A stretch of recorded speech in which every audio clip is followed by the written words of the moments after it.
Hello, everyone.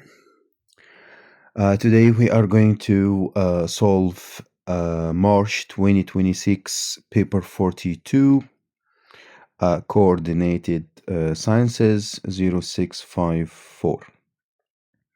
I think I didn't find a lot of content related to coordinated sciences online, so I think it will be a good opportunity for all the students studying coordinated sciences.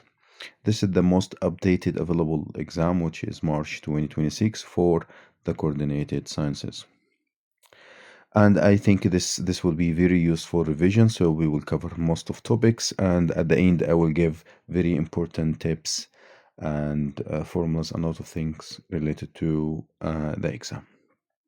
And please, I remind you guys, please like the video and subscribe. Okay, I have many students, but I don't see any subscription. So please subscribe and like and leave comment. Okay, so let it um, be shared with more students to be useful for everyone.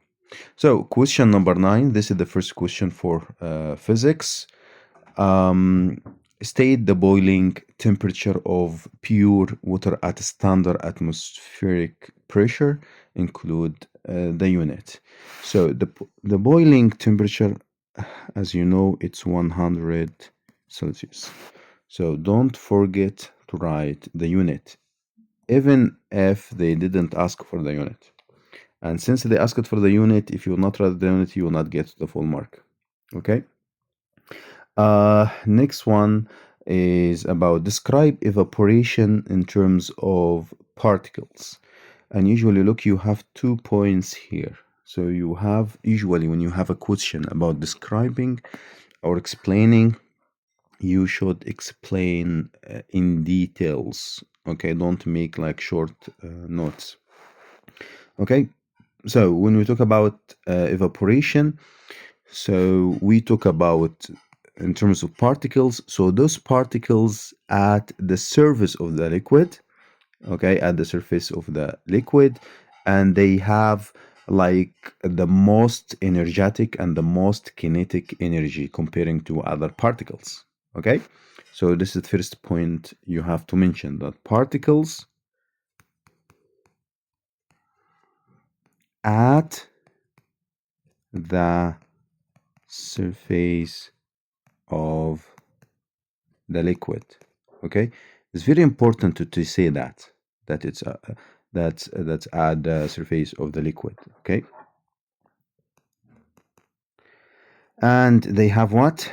They have like the most, have most, or they are the most energetic or most. Second.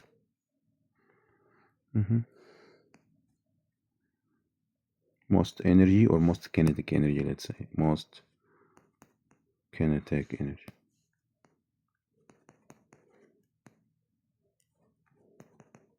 Okay, so this is very important. So you are relating particles as they mentioned, and they are on the surface, and you are talking about the kinetic energy. Okay, these words are the keywords, you have to mention them. This is just number one. Okay, number two. Okay, since 2 points, you have to make like 3 statements. So those particles, okay, those particles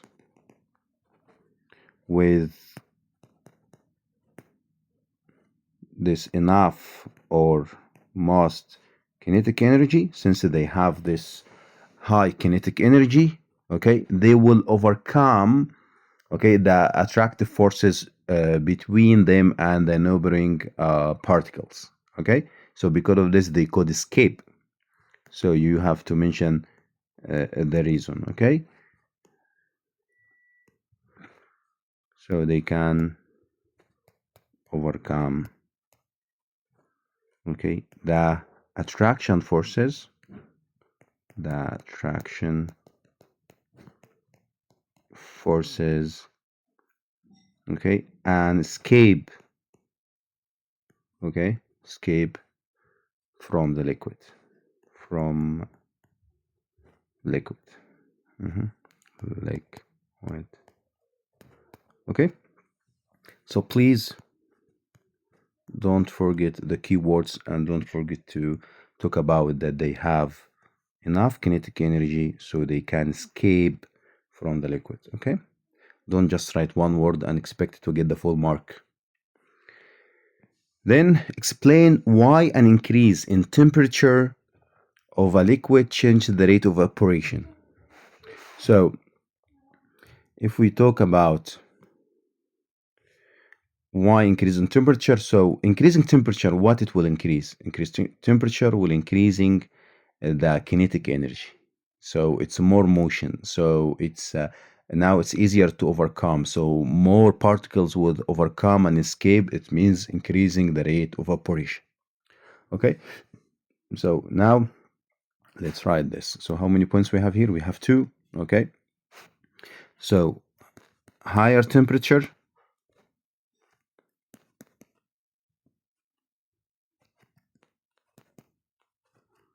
means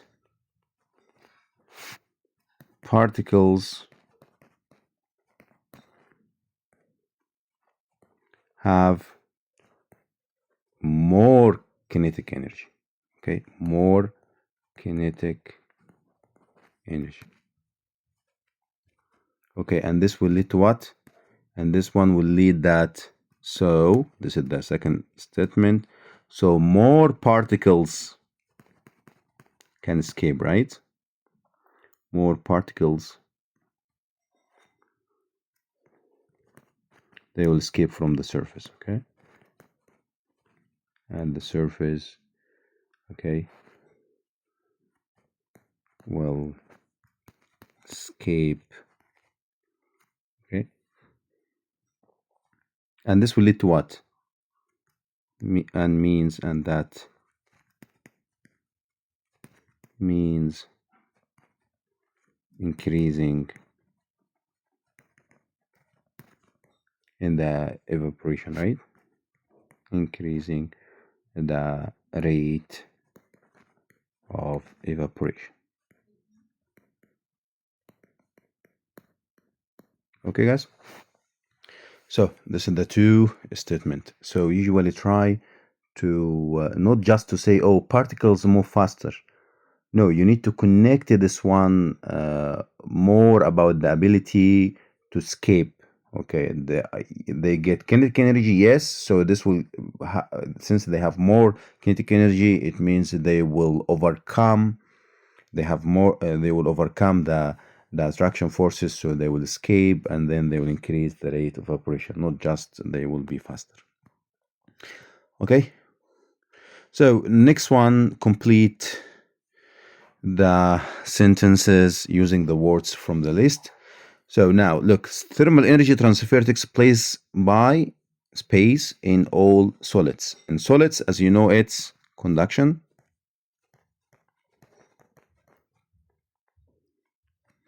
and liquids and gases. Okay, liquid and gases, what we call it fluid. So if you see this one and this one, it's the same thing, fluid, like liquids and gases. Okay, this one is convection. Okay, vacuum. When you see vacuum, you remember what? You remember the sunlight comes, okay, from the sun, okay, through space to us. So remember this one. So it means what? Radiation.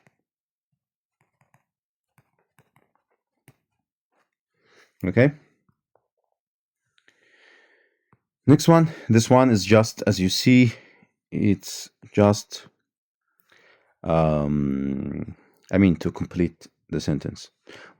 By the way, take care about these questions when you have this type of questions, because in exam you will not be graded by 0.5 or 1.5. So in this exam, in this question, you will get 1 or 2. So losing one of them, it means you will get 1 out of 2. So please get the full mark. Okay. Next question. Still we are in thermal physics.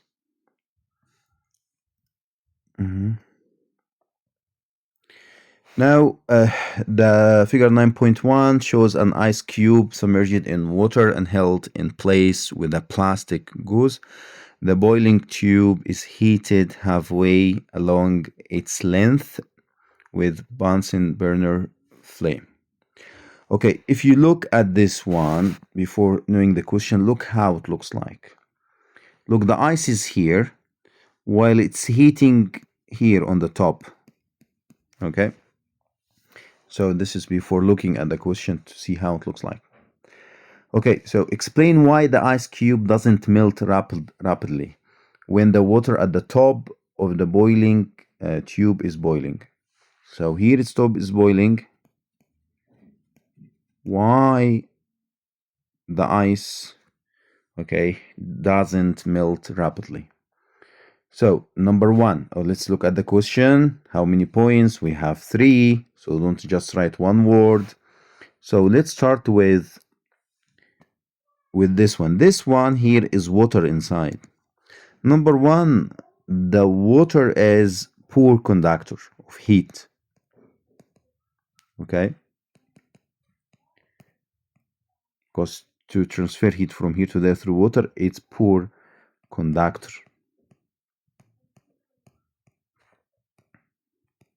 This is number one.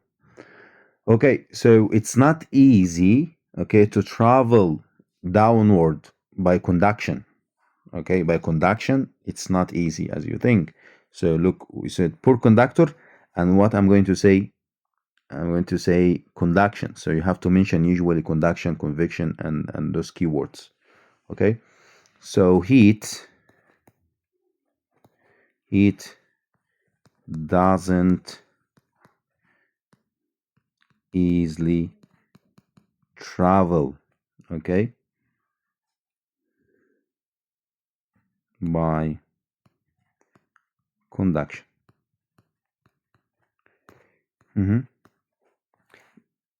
Next point, as you see that the top part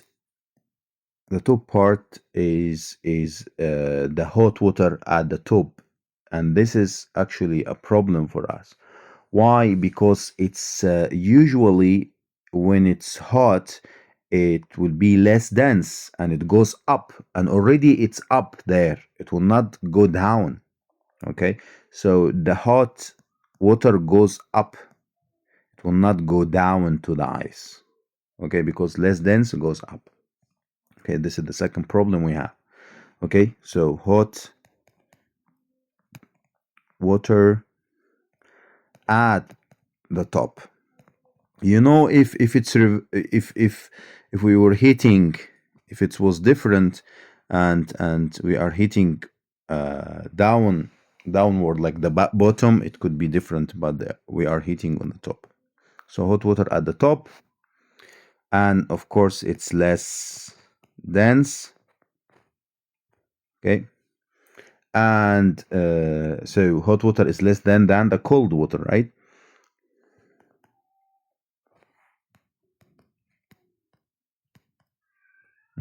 So this hot water will stay, because it goes up, it will stay there at the top. Okay,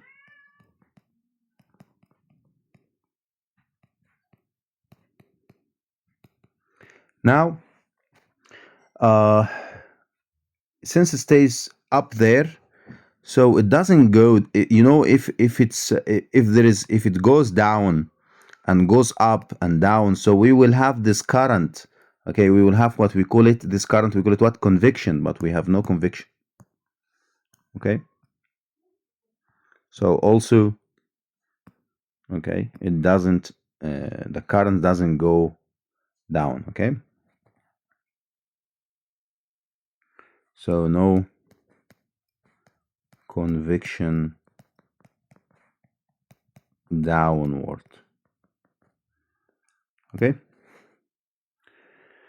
so what does it mean? What is the conclusion here? The conclusion here that less thermal energy will reach to the ice, therefore less thermal energy, okay, reaches to dies. Okay, or reaches dies. Okay.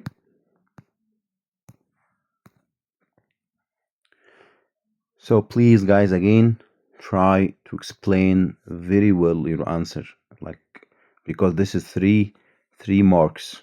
Okay, you have to explain why using this both conduction or convection. Okay, this will not help that one. So you have to say that water is poor conductor, convection hot water is less dense, so stays at the top, so and no downward convection, and so on, to get the 3 marks. I'm not asking you to write 1 2 3. I'm just trying to explain to you that you have to explain like at least 3 statements. Next question. Now, describe a transverse wave. So the transverse waves, guys, it's when the wave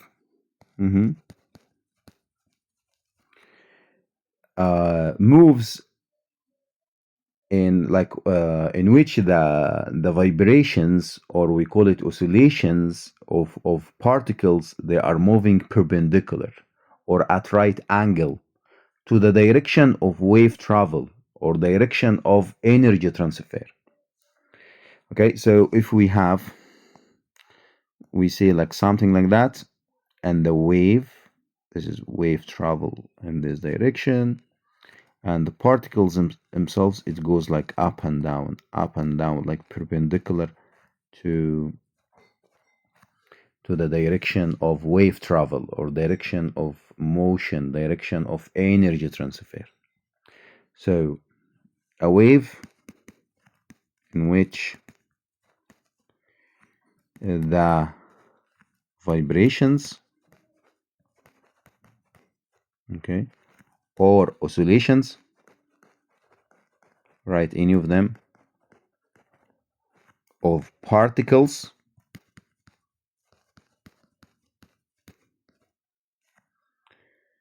is right angle or at 90 degrees or perpendicular.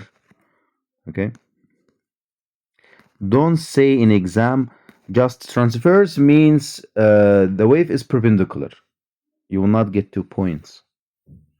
So you have to say what exactly is perpendicular, and perpendicular to what. Okay, so the oscillations or vibrations, they are perpendicular of particles, they are perpendicular to the direction of like energy transfer. You can say energy transfer,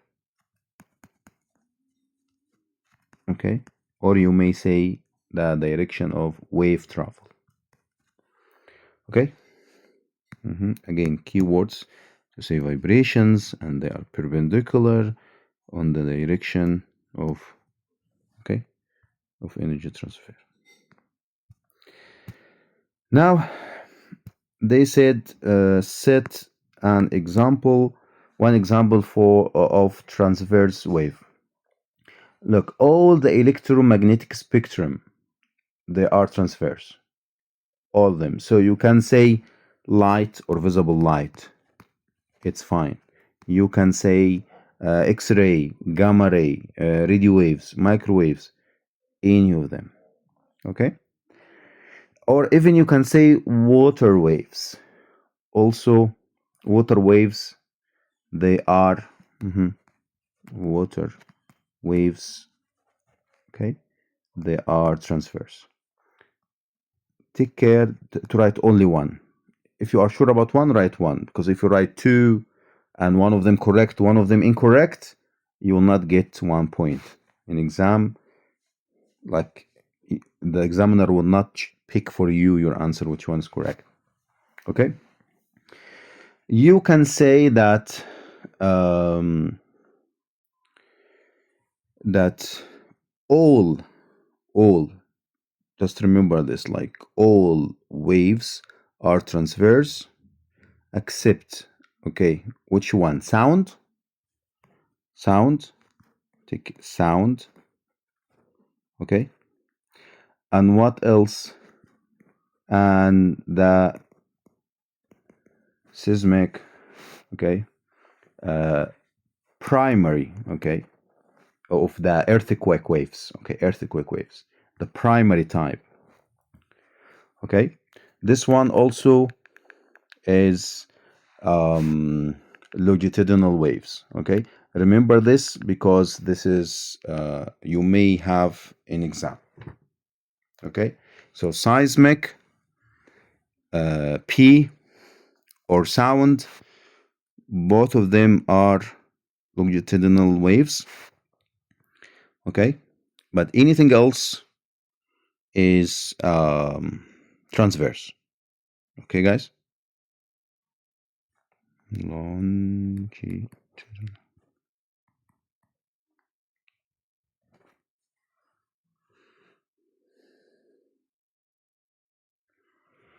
Okay, next one. Okay, I will erase it here from the file. Do not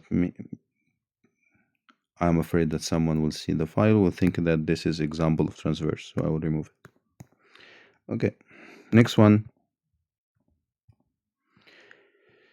Sound wave undergoes diffraction when passing through a narrow gap.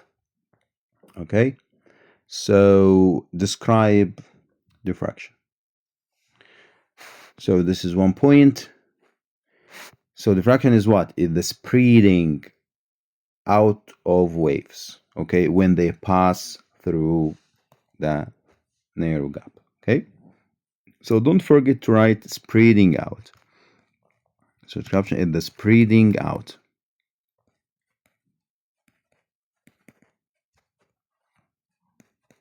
The spreading out of waves, okay, when they pass through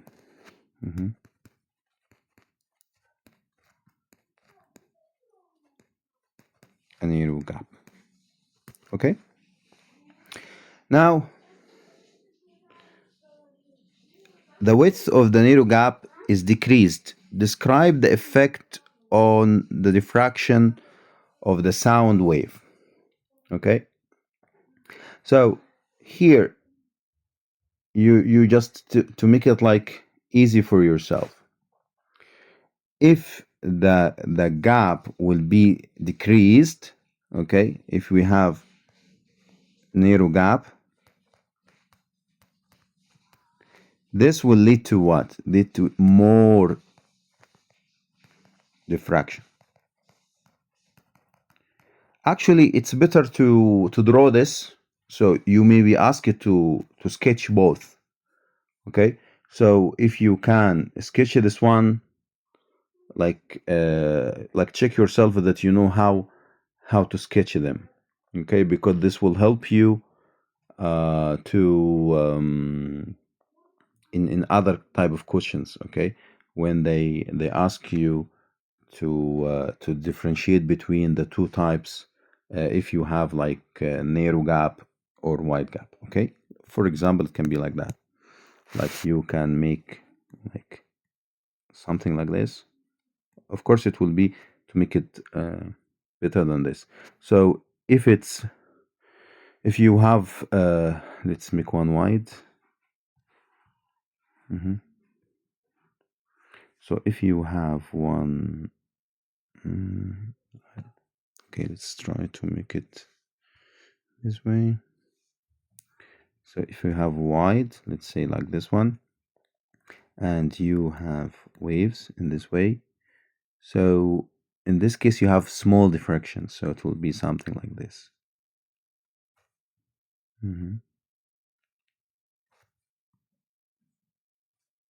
Like that, it's small, okay. So this one wide gap, so it will be small diffraction. But what if it's narrow? Let's make one.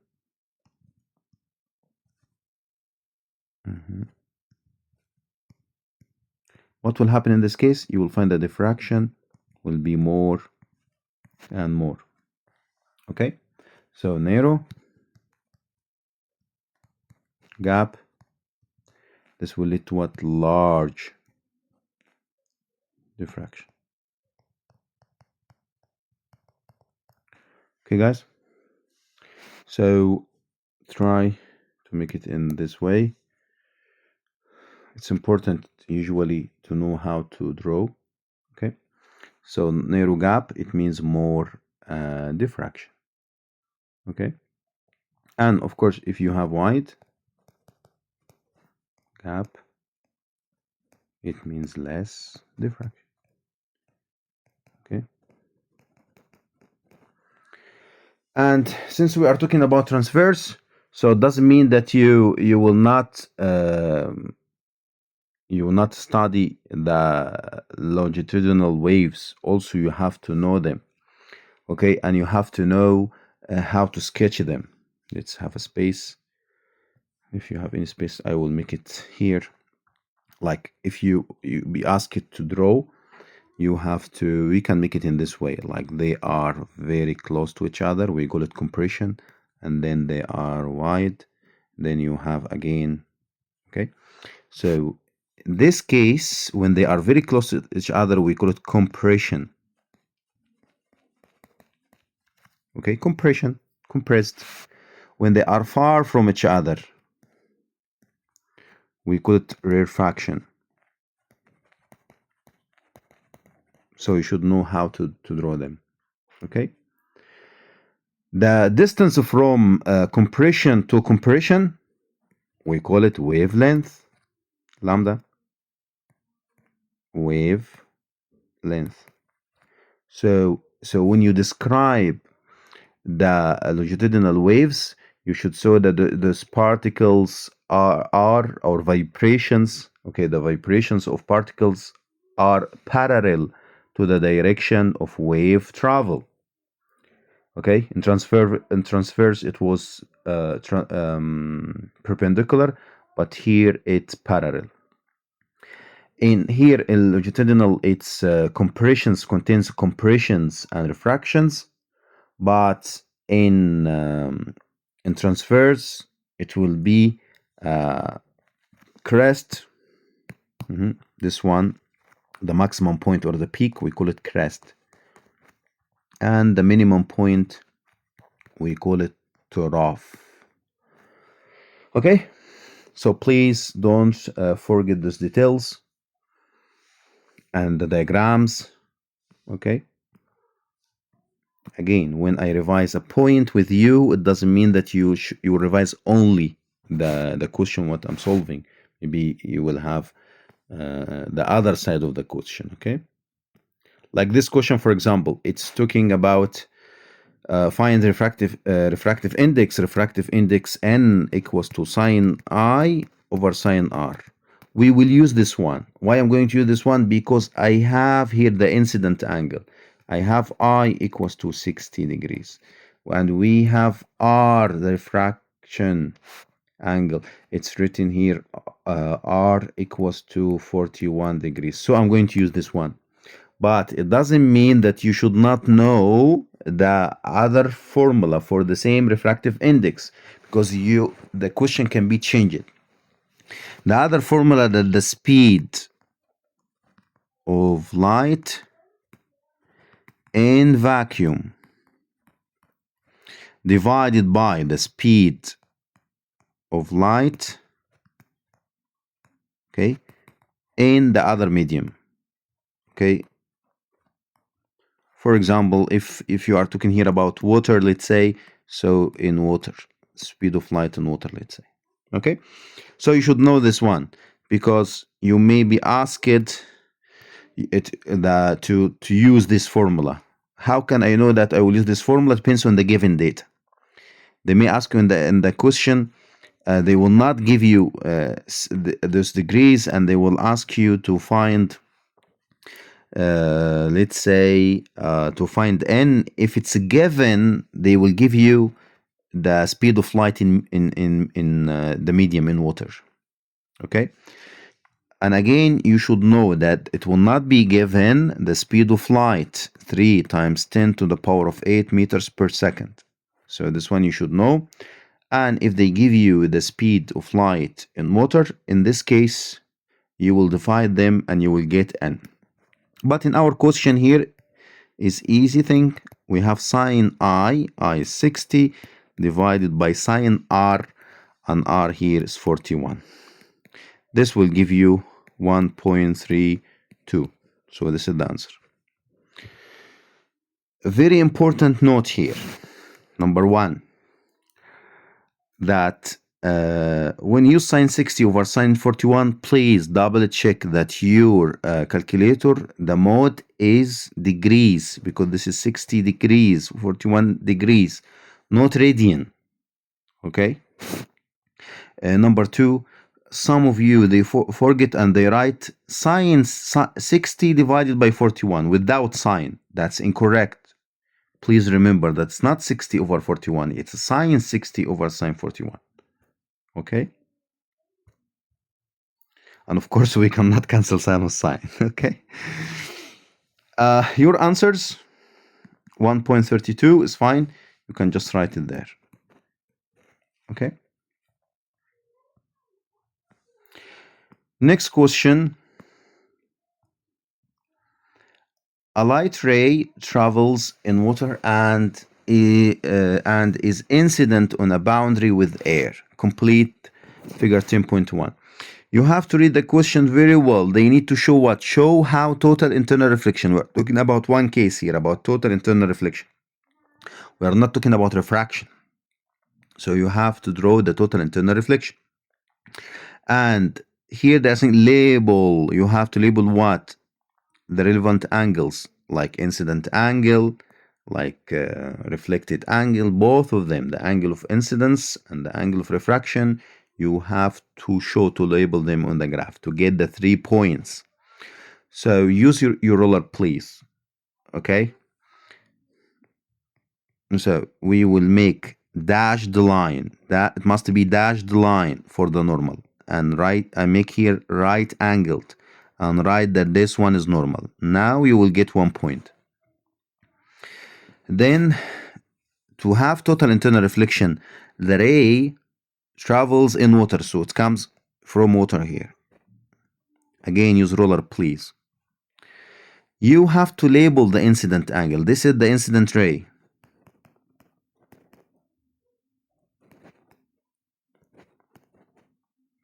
Okay? So this is the incident angle. Again, the incident angle usually from the normal to the incident ray. It's not this one. Take care about this, because you may have a question to find the index and they give you graph, the refractive index, and they give you this one. This one, let's say this one is 30. So it doesn't mean the incident angle is 30. It means the incident angle here, let's say, okay, this one is 60, for example. Okay, so take care that it's here. So the question, you need to label them, so you must write that here is I. Okay, good. Where is the internal total internal reflection will happen here? Because it's internal. Okay, take care when you draw the ray of reflection. It has to be R. First of all, you will label R. Again, it's from the normal, and try to make it symmetrical, to make like I equals to R.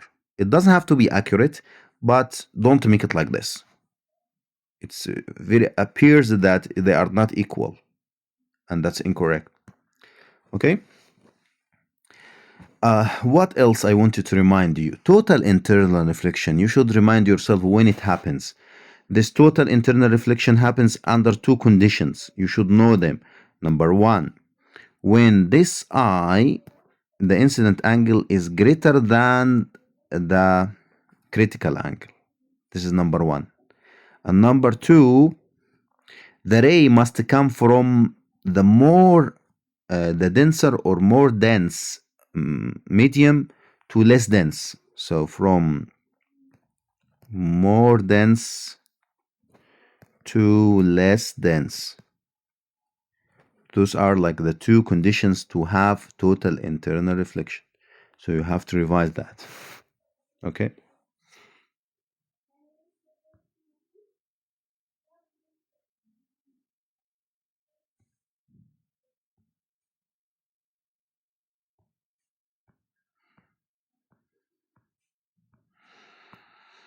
Now, next part.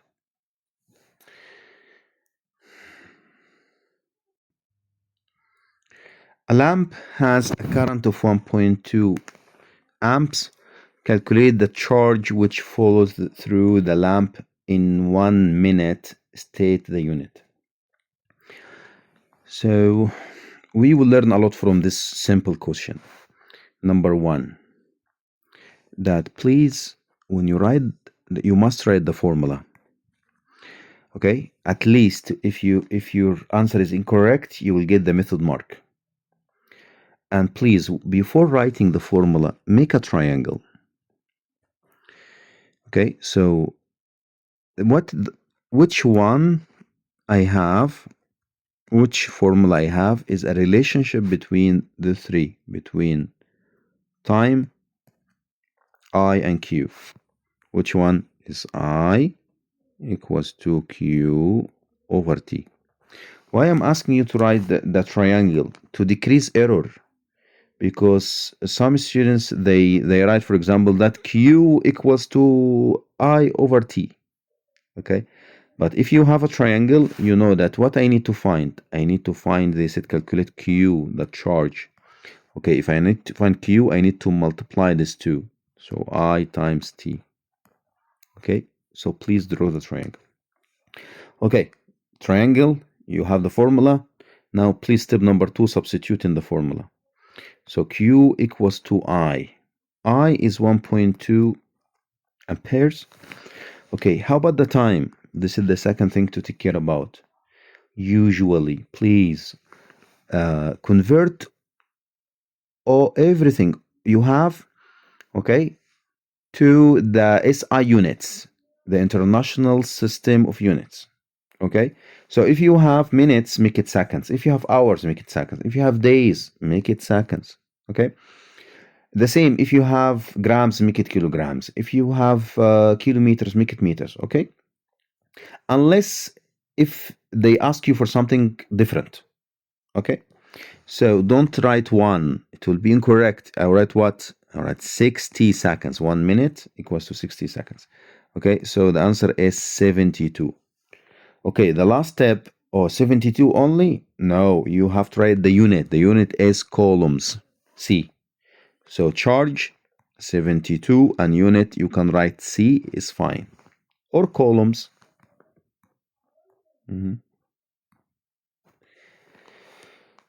Next one.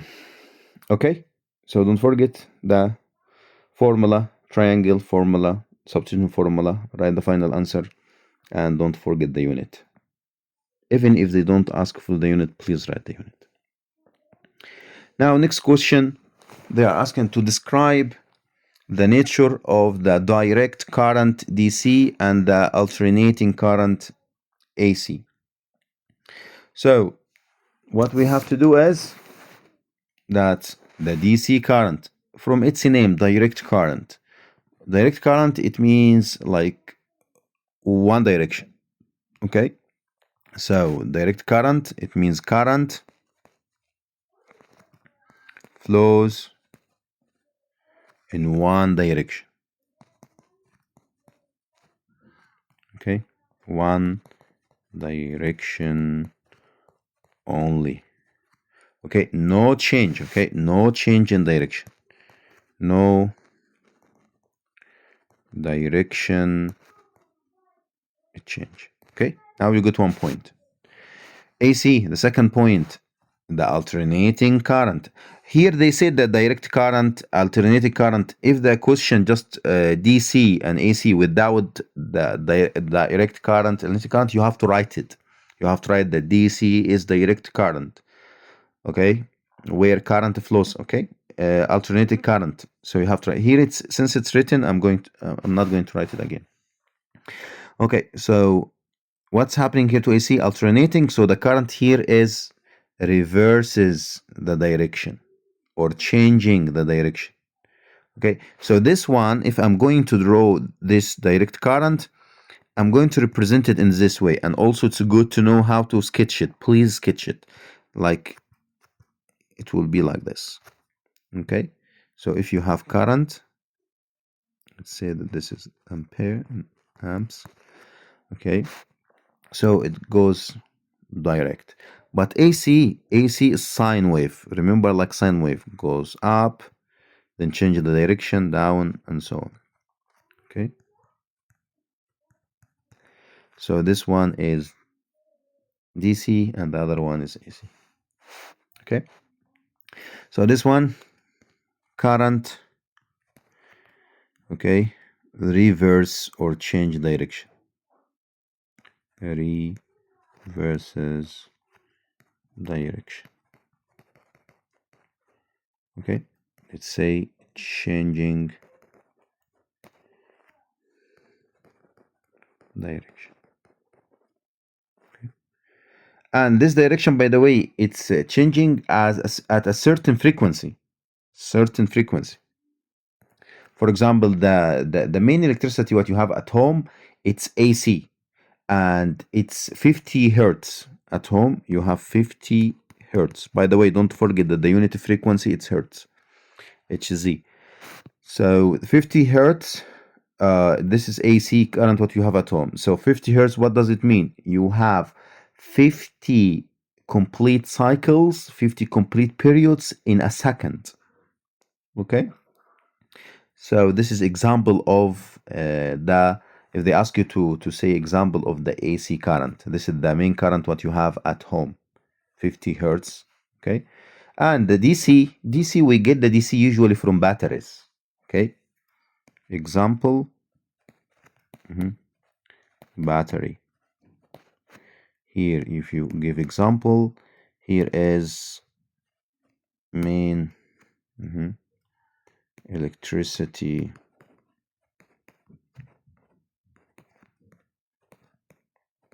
at home. Okay, now next question, we have an electric kettle with a metal casing. Okay, and explain why the metal casing must be earthed. Okay, so look at the graph first. We have metal casing, we have mains cord. Okay, mains electricity. Okay, mains cord, and we have here, look, plug with fuse. Why I'm saying to look at them?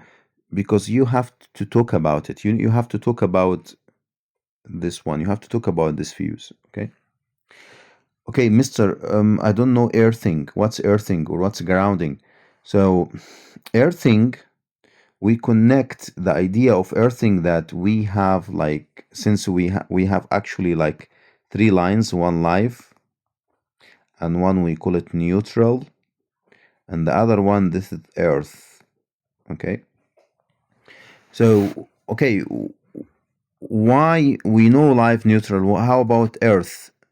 This third one, okay, if you look at any socket at home, you will find that you have third one there, or sometimes it's you have 3 like that. Okay, so the third one, the earth, it's like when you have, if this metal, the metal casing has an electricity due to any fault, and if this happens, so if you touch the metal casing, this will give you like electric shock, and this may kill someone actually.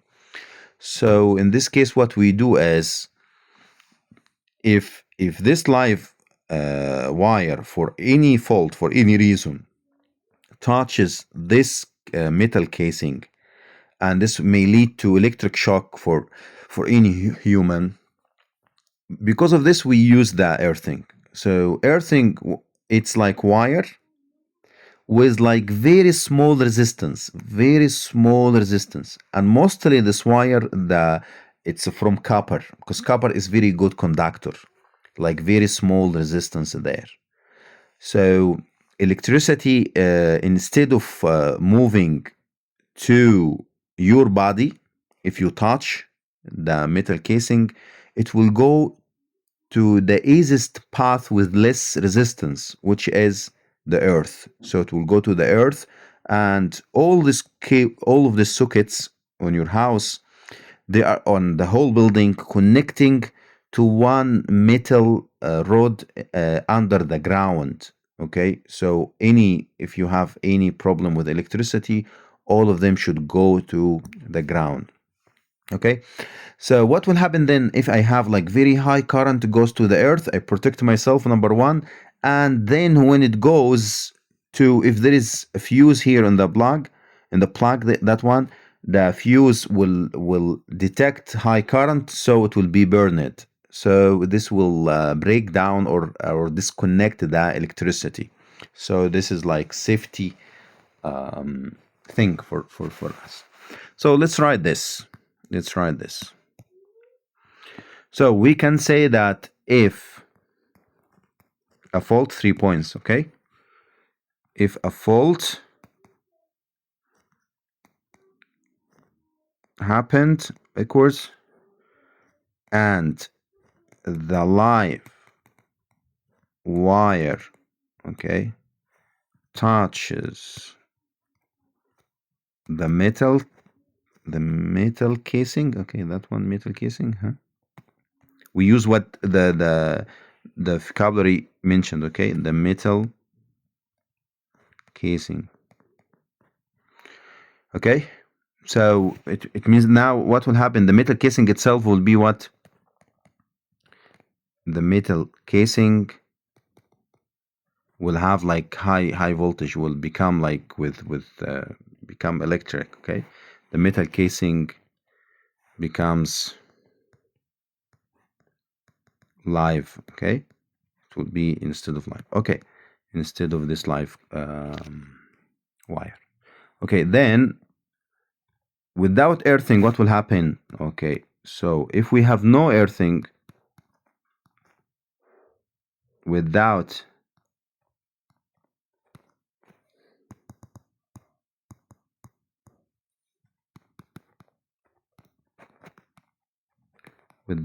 earthing, okay, anyone touching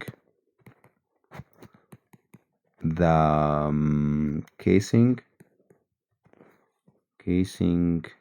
the metal casing, okay, would receive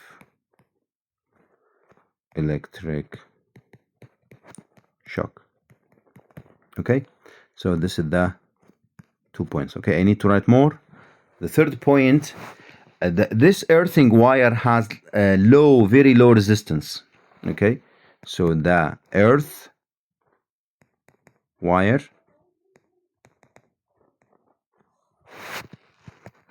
has a low resistance.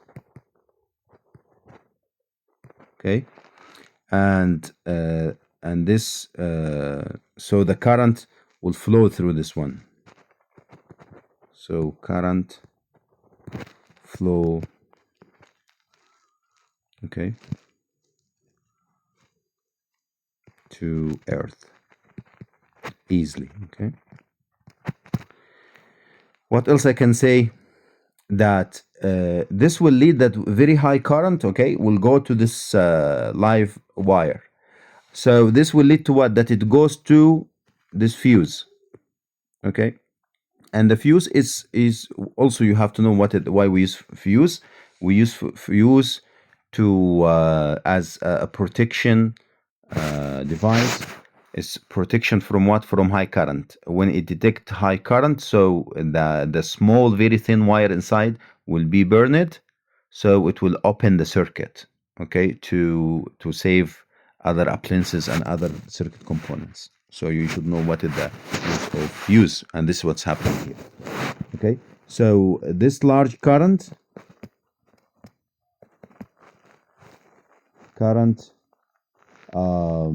blows, okay, or burns the fuse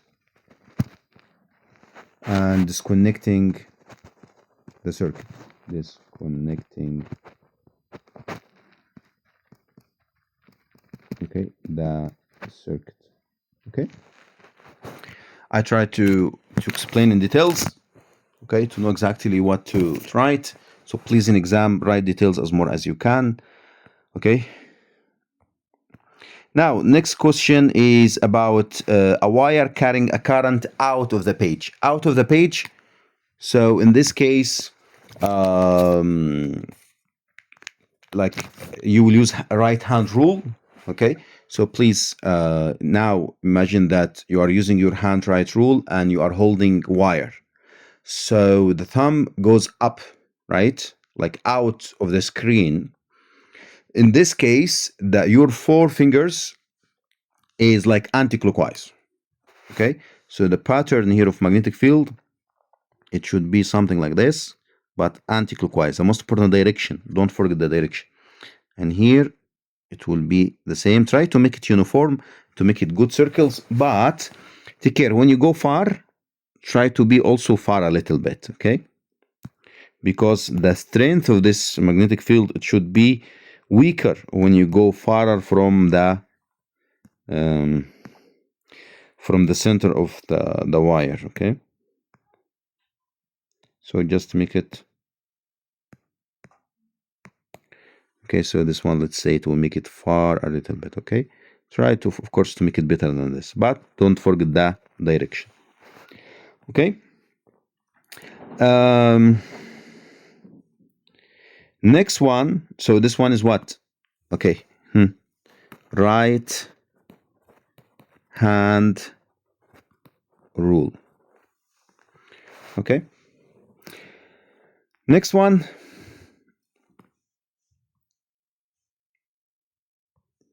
Figure 11.3 shows a current carrying copper rod placed in a magnetic field. So state the direction of the force on the copper rod. Look, here we are talking about left hand rule. So at the beginning there, when we have current, only one thing, and we need to find the direction of the second thing. We know the direction of current and we need to find the direction of magnetic field. We use the right hand rule. But when you have two, like if you have the current, you know the direction of current and direction of magnetic field. Okay, you have two now, and you need to find the third one, the force, or any one of them. Okay, so in this case, we will use left hand rule. Okay, left hand rule, or Fleming, we call it Fleming left hand rule. Okay.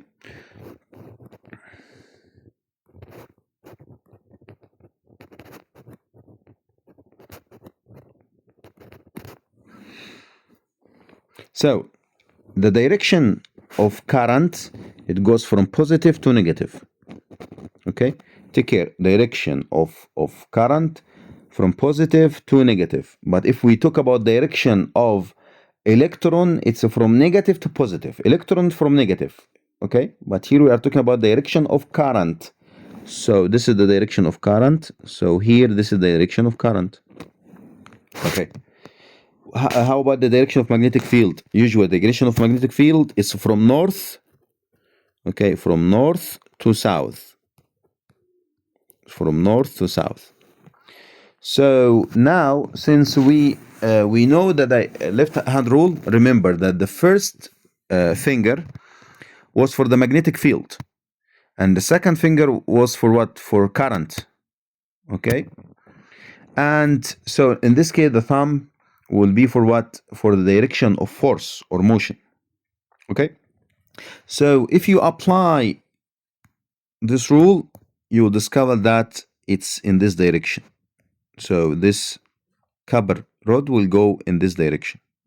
This direction, like out of the page. Okay, you can say, so you can write that. So this is force direction. You can write it like that. Okay, force direction. And here you can say out of page. Okay.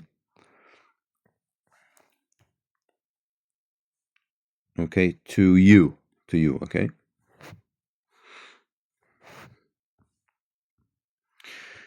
Next one, I think this is the last question. Complete the sentence about energy resources. The sun is the main source of energy for all our energy resources. So please try to revise them. And you should know what's renewable energy, non-renewable energy. So you should know that very well. And the advantage and disadvantage, please revise them as well. Okay, so all of the main source of this is the sun, except nuclear and two more. Which one? So geothermal,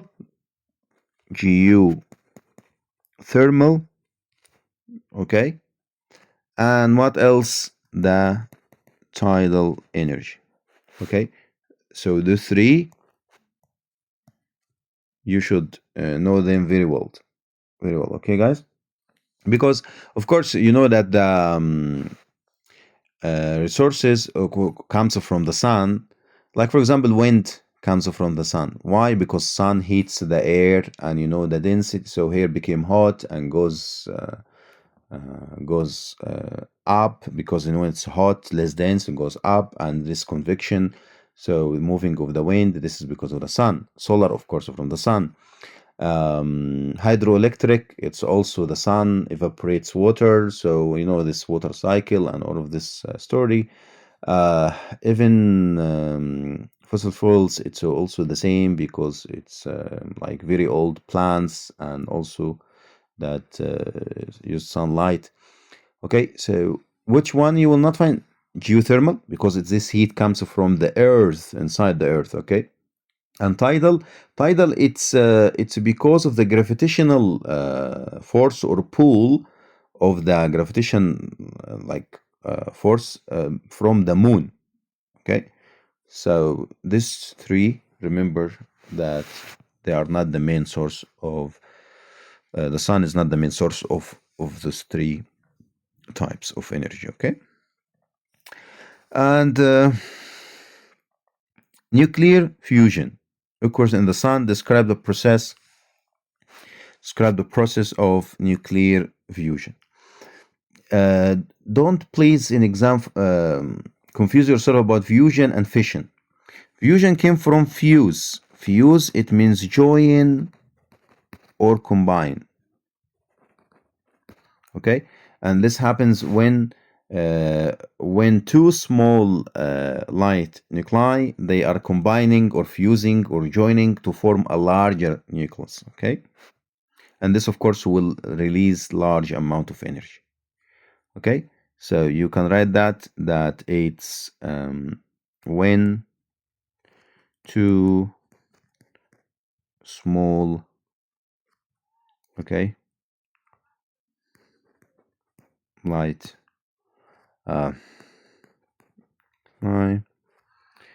combine, let's say fuse, combine or fuse, okay, together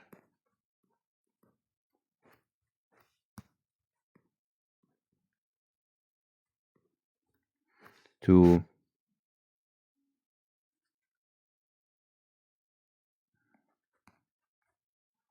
form a larger nucleus. Okay, and don't forget that releasing what? Releasing, okay, energy. Okay, actually it's like large amount of energy.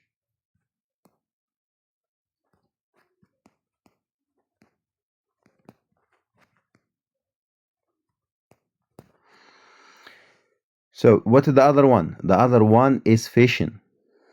Okay, that one, it was like FISSOI. This one is to fission. It's to split large nucleus to two smaller one. Also, it's releasing energy.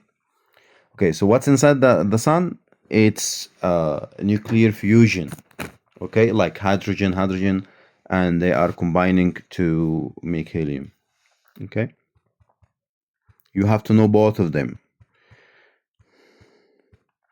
Give two of the statement from the Big Bang Theory. Okay, now we have a question about the space physics. Okay, this is also important. Please revise the space physics to know also how to find the orbital speed.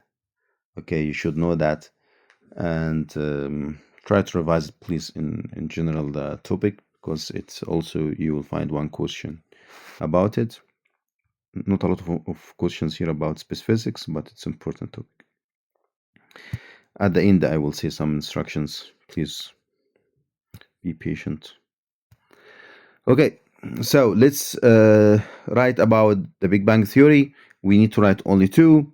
So number one, that the universe is began from a very small hot dense point, okay, and then has expanded or expanding ever since. And the also what else that about that the universe is approximately 13.8 billion years old. Okay, how we know that they are expanding? This is because of something called redshift of light. Okay, redshift. So if you write just two are fine. So the universe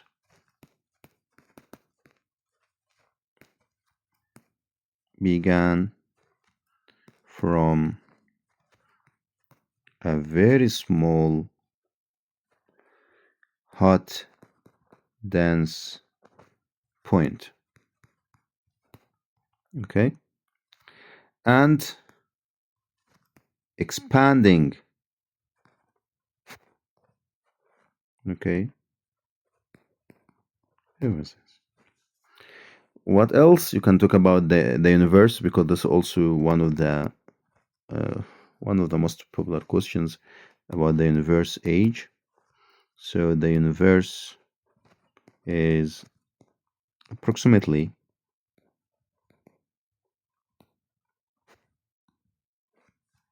13.8 billion years old. Okay, if you want to talk about that galaxies are moving away from each other, it's about expanding, you may write this as well. Okay, and this shown by the redshift. I think this is the last question. Okay, last question here. The moment of a force. By the way, you should know the definition of moment. Moment is the turning force. Okay, the turning force acting on an object. Okay, the turning force, the definition of turning force, also you can say the product of the force, okay, and the perpendicular distance from the pivot. So this can be a question to define the moment. Here we have uniform beam. This is very important when you see this uniform. When it's uniform beam, it means that the center of mass will be in the middle. So if this one meters, like 100 centimeters, so let's say that if we assume that this is the center, approximately this one is 50 centimeters. Okay, so this one is the weight of the beam. Okay, has a weight of, now we have the weight is 5.2 newtons. So this is very important, so you can know the distance. Okay, the beam is pivoted about at one end. Take care here the pivot. It's very important to know that, because usually the turning force at the pivot, so the distance from the force to the pivot to here, this is to here usually. So if we talk about this one, we talk about this distance. Okay, if we talk about this one, we'll talk also about this distance from the force to the pivot. Okay, a spring with a spring constant of 27 Newton per meters attached to the beam. They give us here the spring constant. Okay, 20. Look, it's 27 Newton per meter, and since this one is 1 meter, so the force here is 27 Newton. Okay, it's 27 per meter. If this one was 2 meters, okay, so it means you multiply by 2. So this is 1 meter, so 27 Newton. So now we know the force of this one. That's very important. Okay, and they give me that the distance here is 0.4. You can see this on the graph. Now, what is the question? The beam is horizontal. Use the principle of moments. Okay, you have to know the principle of moments to calculate the extension of a spring. By the way, before talking about this, you should know like also the principle of moments, that the anti-clockwise moments equals to the clockwise moments. Okay, or in different words, the sum of the anti-clockwise moment and the clockwise moments equals to 0, or this is the equilibrium, okay, or the balance. Okay, so now let's find the answer of this one. Okay, if it's balance, it means like the anti-clockwise moments and clockwise moment. So what forces we have here? We have the weight, okay, and the weight is goes in this direction, okay, like clockwise. We have this weight 5.2. It's a clockwise, okay. It goes, I mean, like this, like it's clockwise. Okay, so this one 5.2, it's like clockwise moment, times what? Time the distance. The distance is from this force, okay, to this one is 50 centimeters. Okay, the second one is also the other side, the force and the other side of a spring, okay, times 0.4, okay, the distance. Yeah, by the way, okay, no, wait. I think let's just, since it's, yeah, I got confused here. No, this one, it's still, this is the K, only K. K is 27 Newton per meters, okay? Because this one is not related to the length of this, it's related to the extension, okay, to this one. So just let's leave it K as it is, okay? We need to find it actually. We will use this one later, okay? Sorry for that. But this is the good thing about physics. You will discover by time that if there is a mistake. Okay, so we need to find, they said calculate the extension. Okay, so let's first find the force of a spring. So by the way, usually I say convert to meters, centimeters. I made it here 50. Okay, so take care.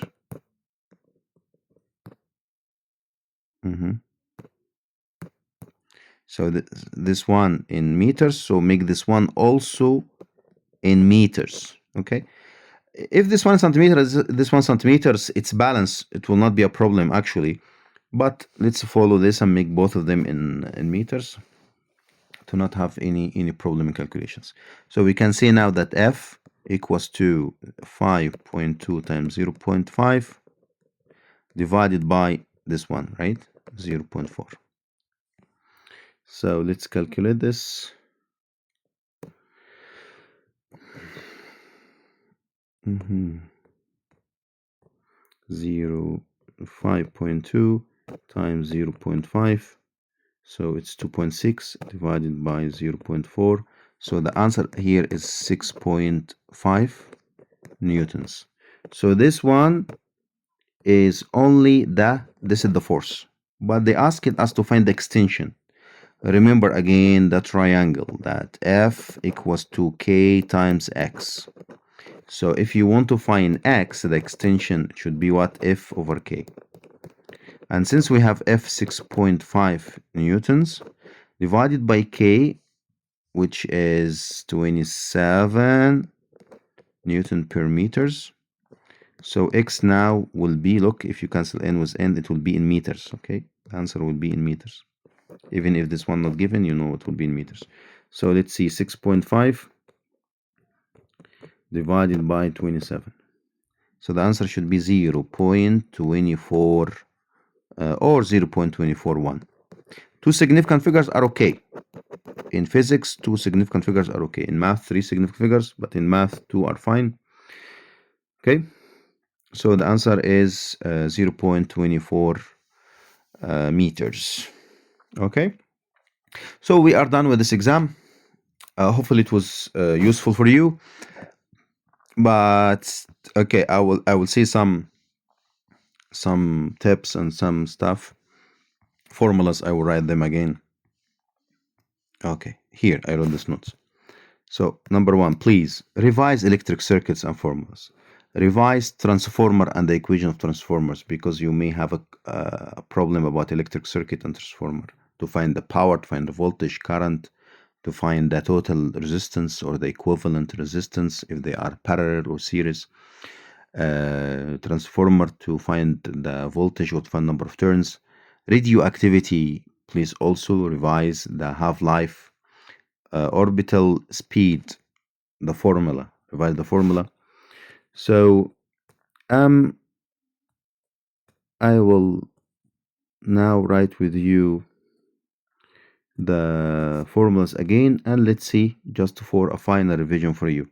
Okay, let's start with the first one. The first one, speed. The speed, you know, it's distance over time. So it's meters, distance in meters, and time in seconds. So meters per second. This is the unit, don't forget. Okay, and then next one is acceleration. Acceleration is like the change in velocity divided by time. Okay, so velocity, it means meters per second, and time is second, so it's meters per second squared. Don't forget the unit. Okay, this also will lead us to what? Please, the speed time graph. Speed time graph. You should know the speed time graph and how to find the acceleration, okay, the rise over run, and how to find the distance. Distance is what? Area under graph. Okay, then if you want to find the weight is m times g, and the weight, the unit is in Newton. And as you know, like m is it's the same as the Newton's second law, like F equals to m times a. Also, it's in Newton. Newton itself, it's equivalent to what? Kilograms. And as you know, the acceleration is meters per second. So Newton is equivalent to kilograms meters per second squared. Don't forget this one. G in exam, make it 9.8 meters per second squared. 9.8.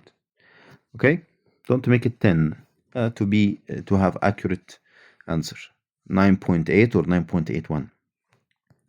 So for density, yeah, don't forget density, D or rho, equals to the mass over volume. So if mass in kilograms and volume is in cubic meters, so the unit is kilograms and per cubic meters. Okay, so this will lead us, you have to know how to find the volume of tank if it's a cuboid, for example. You multiply the three sides. Okay, what else? Moment. We found the moment, right? So the moment, we said it's the force times the perpendicular distance. Take care, it's perpendicular distance from where? From the force to the pivot.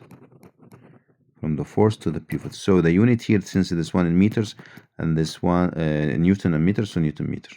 Okay, then the work. The unit of work, guys, let's make it capital W. So the work is force times what? Times distance.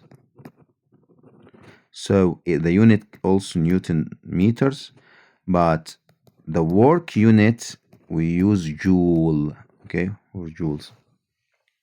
The unit of work, it's the same unit of what? Of energy. Okay, because the energy what you have, you will consume to do the work. They are equal. Okay. So, do we have more space? I think we have no more space. What else? Yes, you have to know the formula for kinetic energy is 1/2 mv squared. You know, m is mass and v is the velocity. And kinetic energy again in joules. Potential energy or gravitational potential energy is mgh.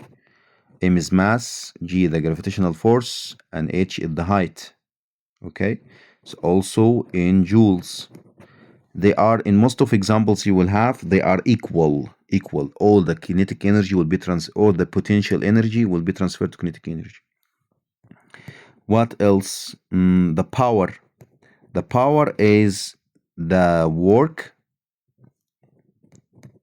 over time or energy over time, because work equals to energy.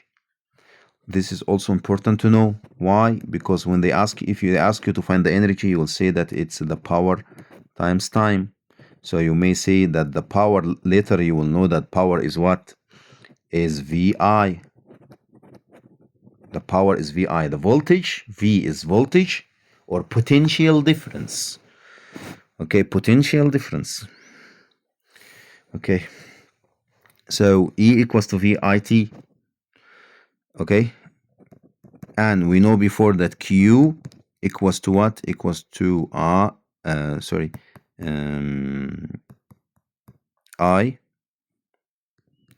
equals to Q over T. So from this one, you know that Q equals to I times T. This is what we did this exam. So you can remove this, substitute IT by what? By Q. So E is V times Q. And this leads to what? Leads to that V is E over Q. Okay, what does it mean? V equals to E over Q. It means that the voltage or the potential difference is the amount of energy per each charge. Like if you wanted to give a definition for the voltage. Okay, and again, voltage, it's the same as the potential difference. So when you see PD in exam, it means voltage. Okay, and V equals to what? Equals to I times R, which is Ohm's law. Okay, and this will lead that the relation between that R, okay, equals to V over I. So the relation usually between the current and resistance is inversely proportional. Like less, more resistance, it means less current. Okay. And this also leads to you should know the factors affecting the resistance in a cable, in a wire.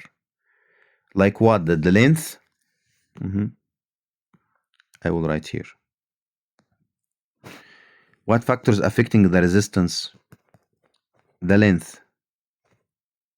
Okay. And for you can write it in this formula, like R equals to rho L over A.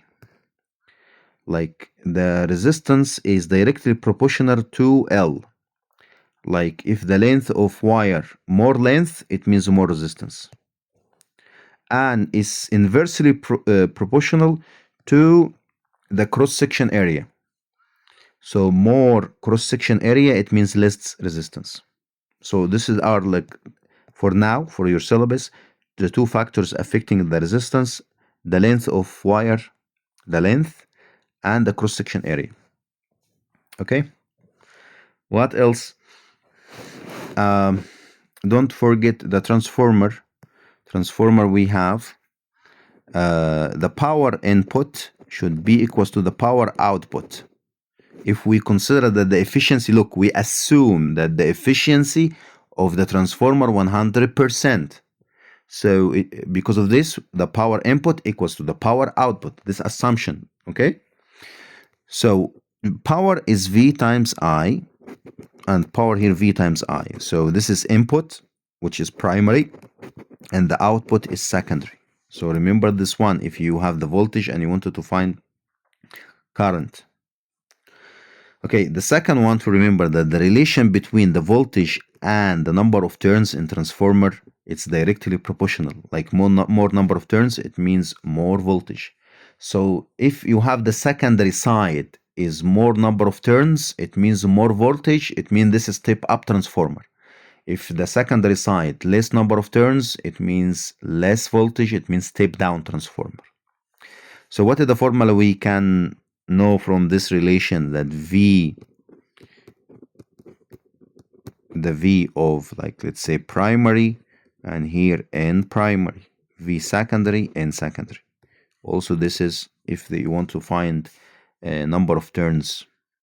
Okay, I hope I didn't forget anything, but please, if you have any question, you can write in comment, you can send me.